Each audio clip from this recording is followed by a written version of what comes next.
Ladies and gentlemen, let me ask you something before we begin. And I want you to hold this question in your mind, because I promise you, by the time we reach the end of what I have to say tonight,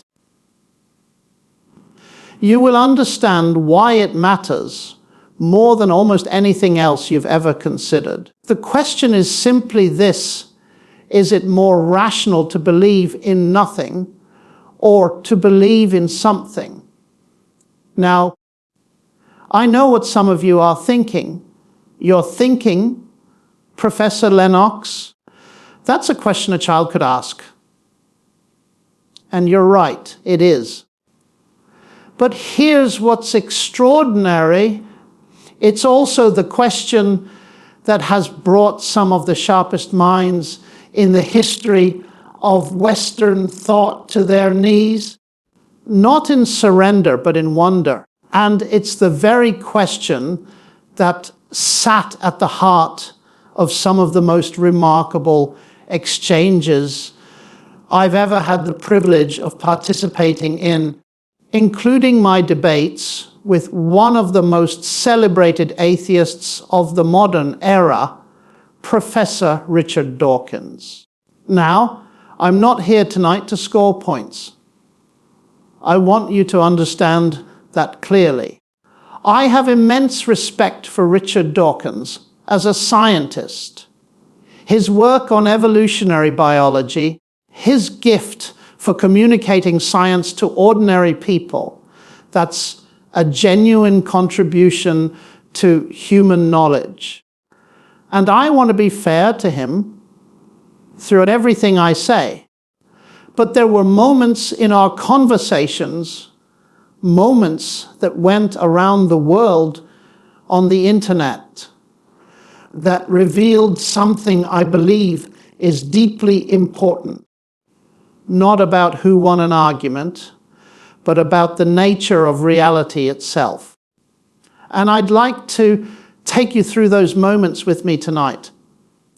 Stay with me, because what I'm about to show you will fundamentally challenge the assumption that faith and reason are enemies. In fact, I want to argue that they're not just compatible. I want to argue that without a rational foundation, science itself cannot stand. But we'll get to that. First, let me take you back to the beginning. It was 2007. The so-called New Atheism was at its peak.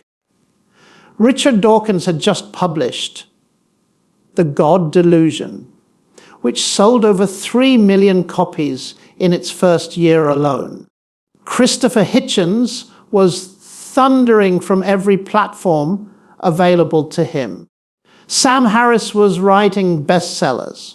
And there was genuinely a cultural moment in which intelligent people across the Western world were being told with extraordinary confidence that the age of God was over. That science had rendered religion not merely unnecessary, but intellectually embarrassing. That anyone who still believed in a creator was, at best, naive, and at worst, dangerous. I remember picking up The God Delusion and reading Dawkins' central argument, and I thought, now, wait a moment. This is a very significant claim being made here, and it needs to be examined very carefully. Not shouted at, but examined. Because Dawkins was not simply saying religion is harmful, though he says that too. He was making a philosophical claim. He was making a claim about the nature of reality. And that, ladies and gentlemen, is where I believe the conversation gets genuinely interesting. His argument, in essence, was this: the existence of God is a scientific hypothesis. And like any scientific hypothesis, It should be judged by the evidence. And when you judge it by the evidence, he concluded, God almost certainly does not exist. His phrase, and it's a famous one, was that the probability of God existing is vanishingly small. He gave it something like a 6.9 out of 7 on his own personal scale of atheism. And I thought, that's a fascinating claim. But let's examine it. Because here is the first thing I said to Richard when we sat down together in Alabama for our first debate in 2007, broadcast on Fixed Point Foundation's platform and watched by hundreds of thousands of people.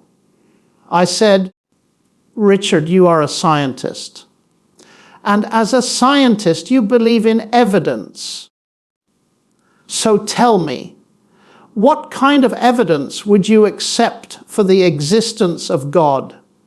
And here's where things got interesting, because that question, which sounds so simple, actually exposes a fundamental philosophical problem at the heart of the new atheist project.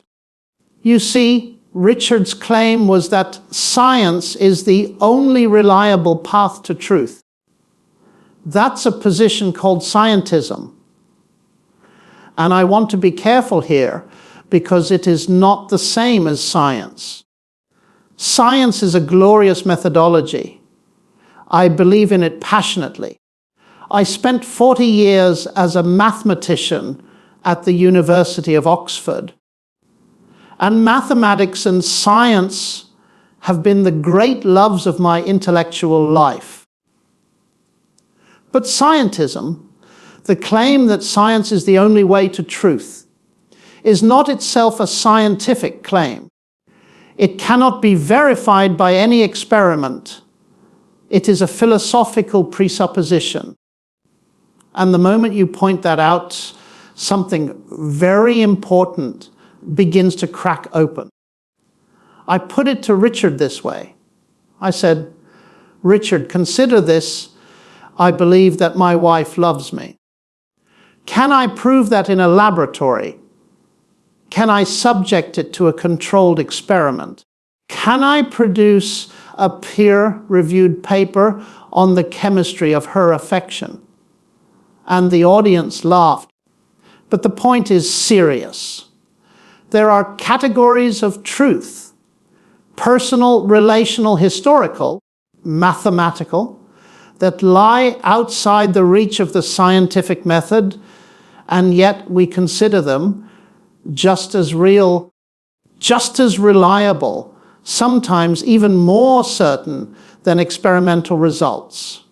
The existence of other minds, for instance, is not something we can prove scientifically, and yet only a philosopher in a particularly bad mood would deny it. Now, Richard's response in that debate was instructive.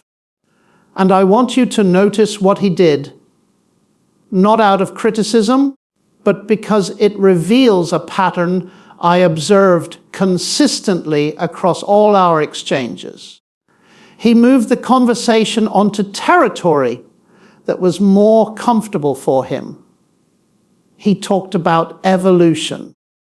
He talked about the complexity of life and how natural selection explains it without recourse to a designer. And he's right that natural selection is a powerful and well-evidenced mechanism. I accept that.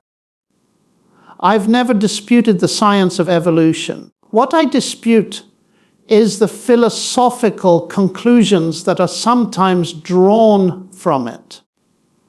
Because here is the crucial distinction that I kept returning to throughout our debates. The distinction between science and the philosophy of science. Between what the evidence shows and what the evidence means. Those are not the same thing. And conflating them, as the new atheists frequently do, is a category error of the first order. Let me give you an example that I think illustrates this brilliantly. And this is one of the moments that, when we posted it online, generated an extraordinary response from viewers around the world. I asked Richard, and I want you to listen to this carefully. I asked him about the origin of the universe, not the evolution of life, the origin of everything, the beginning.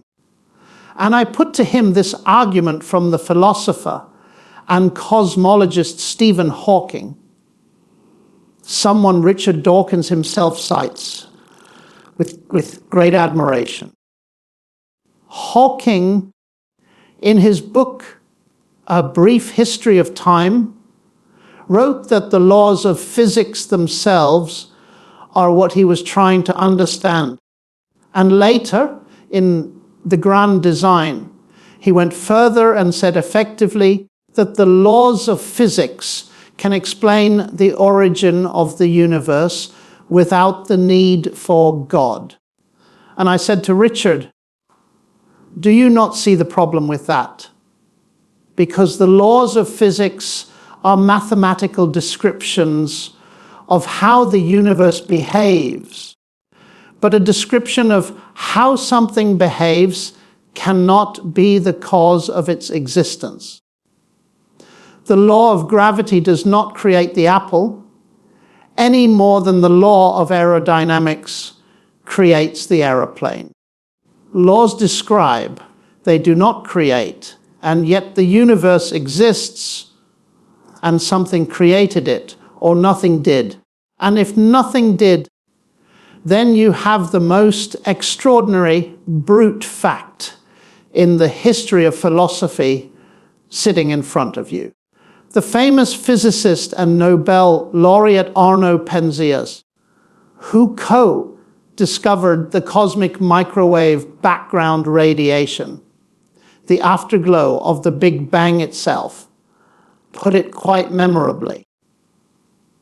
He said, the best data we have are exactly what I would have predicted had I nothing to go on, but the 5 books of Moses, the Psalms, and the Bible as a whole. Now, I'm not asking you to accept that conclusion, but I am asking you, is that the kind of statement you would expect from a man who hadn't thought carefully about these things? Because what the Big Bang established, and this is now accepted cosmological consensus, is that the universe had a beginning. It is not eternal. It is not self-existent.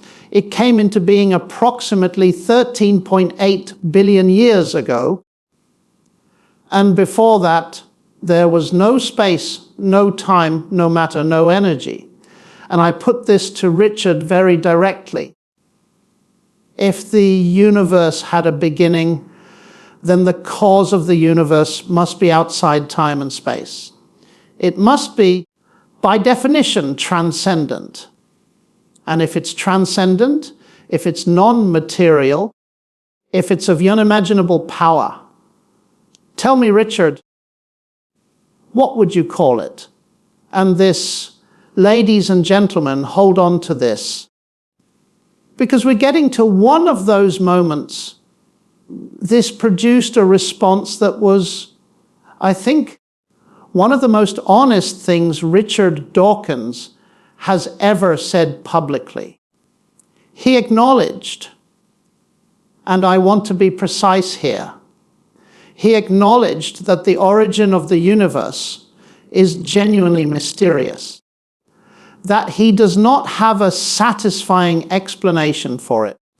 And he said, and this went very widely on the internet, he said something to the effect that he could imagine an intelligence behind the universe, but that this intelligence would itself have had to evolve and therefore couldn't be God in any traditional sense. And I said, Richard, you've just made a very significant concession, because the argument against God, the central argument in the God Delusion, what Dawkins called his Boeing 747 gambit, is that any entity capable of designing the complexity of the universe with itself, that would be even more complex, would itself to be even more complex, and therefore even more improbable than the universe itself. That's the argument. It was presented as decisive, and yet in that moment, he admitted that something of vast intelligence or capacity might lie behind the universe. He just refused to call it God. And I said, but Richard, why? Because the concept of God in the Abrahamic tradition, and I speak as a Christian, is not a concept of a complex physical entity that evolved within the universe. It is a concept of a being outside time and space, eternal, non-contingent, self-existent, the uncaused cause, the ground of all being. And your Boeing 747 argument only applies to entities within the universe. It does not apply to the cause of the universe, because that cause, by definition, is outside the system you're describing. Now, I could see in that moment, and the cameras caught it, which is why it spread so widely. I could see that this was an argument that required a response. And I'll be honest with you, I don't think it ever received a fully satisfying one. But let me take you to another moment, because I want to talk about something even more personal, something that struck at the heart of the human question. In one of our later exchanges, we got onto the subject of meaning, not just the intellectual question of origins, but the personal question of purpose. And Richard said something that I have reflected on many times since. He said, and this is from his own writings as much as from our conversations, that the universe has no design, no purpose, no good, no evil, nothing but pitiless indifference. Those are his words, pitiless indifference. He quoted this from his own book, River Out of Eden, published in 1995. And I sat with that for a moment. I said, Richard, if that's true, if the universe is genuinely and completely indifferent to human beings, then tell me, on what basis do you write books criticizing religion for causing harm? Because harm presupposes a standard of human well-being that matters. And if the universe is pitilessly indifferent, then nothing matters.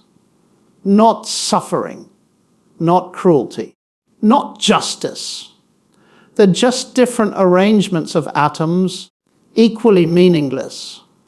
And here is the deep paradox at the heart of the new atheist project that I believe our debates brought to the surface. Richard Dawkins is, by his own account, a deeply moral man. He cares passionately about truth, about the alleviation of suffering, about justice, about the education of children. He finds religious extremism morally repugnant. But on his own worldview, on a worldview of pitiless indifference, on a worldview in which human beings are, as he himself has written, machines for propagating DNA. On that worldview, the concepts of right and wrong, good and evil, have no ultimate grounding. They're survival strategies, nothing more. And I said to him, Richard, I don't think you actually live like that. I don't think you actually believe that your love for your work, for your family, for truth, is merely a survival mechanism.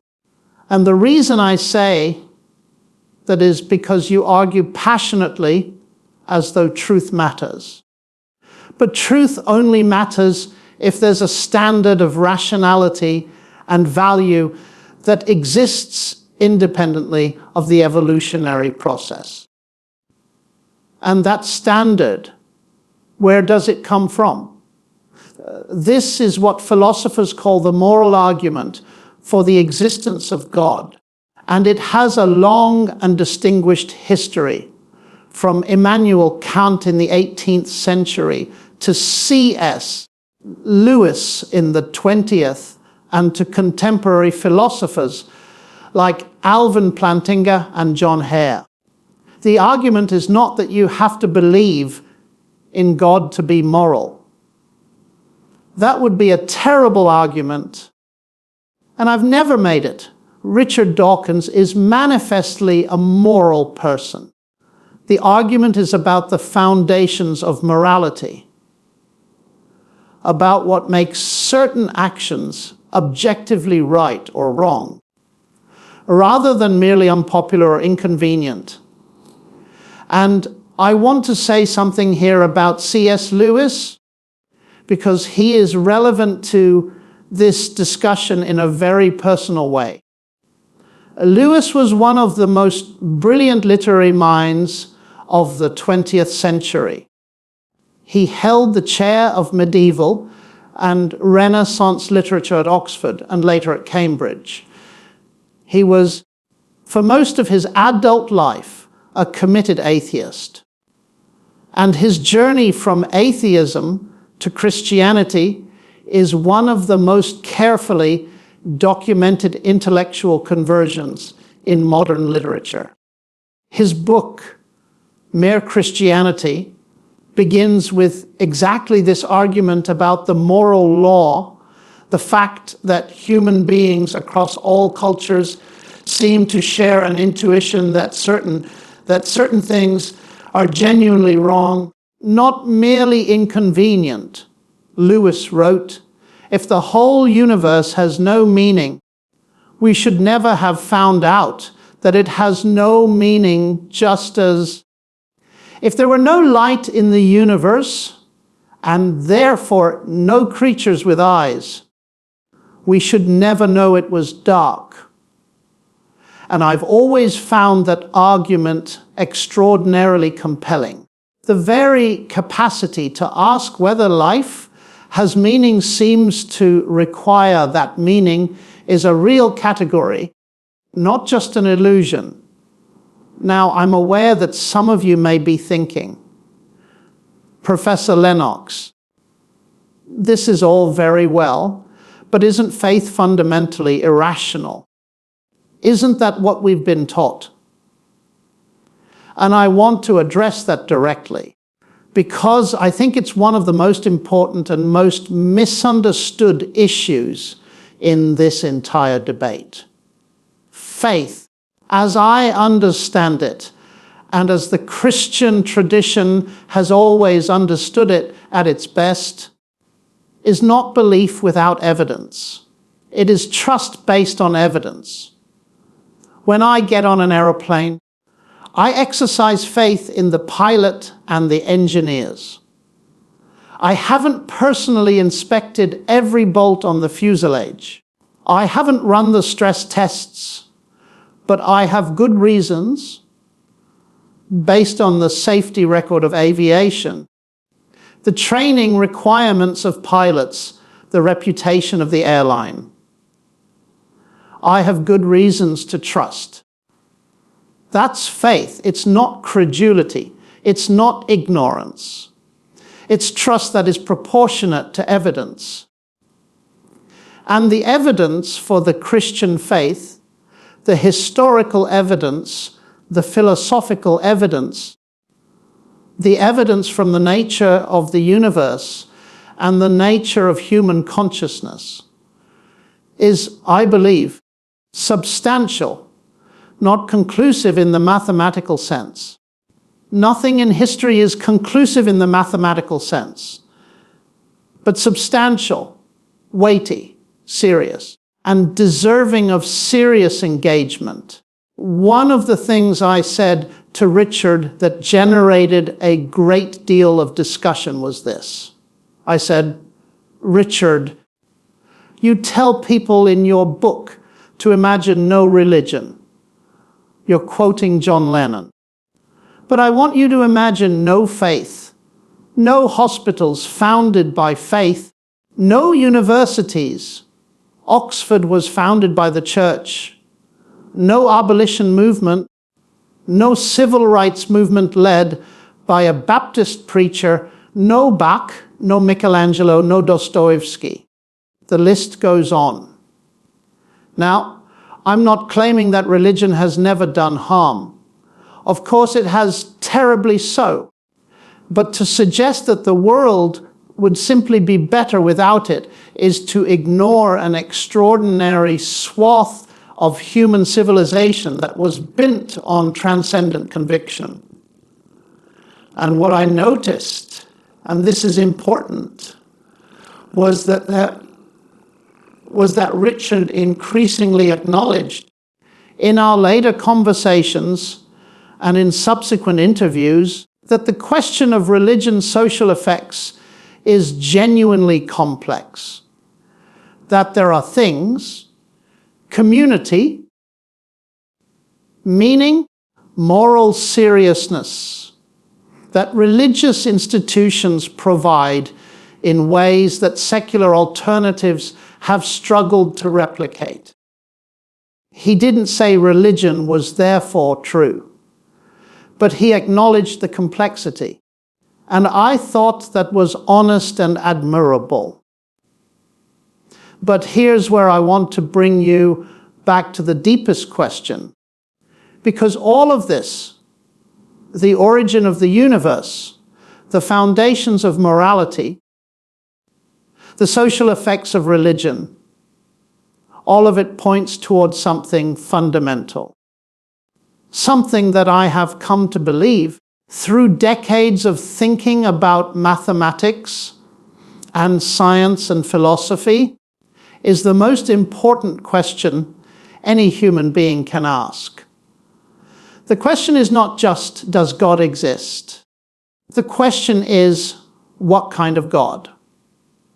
Because if you get that wrong, everything else follows wrongly.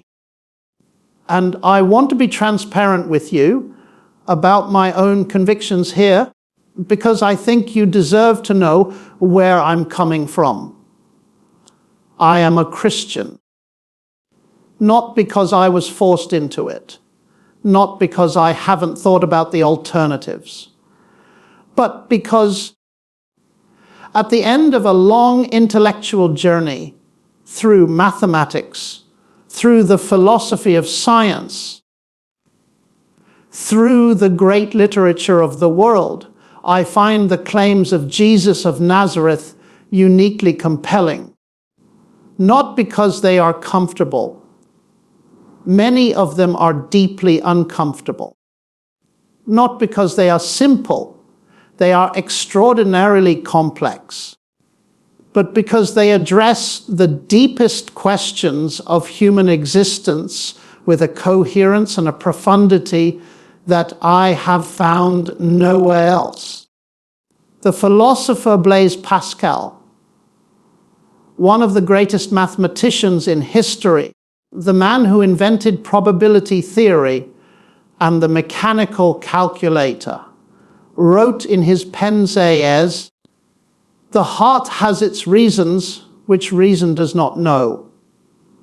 And for years as a young man, I thought that was a retreat into irrationality. But I've come to understand it differently. What Pascal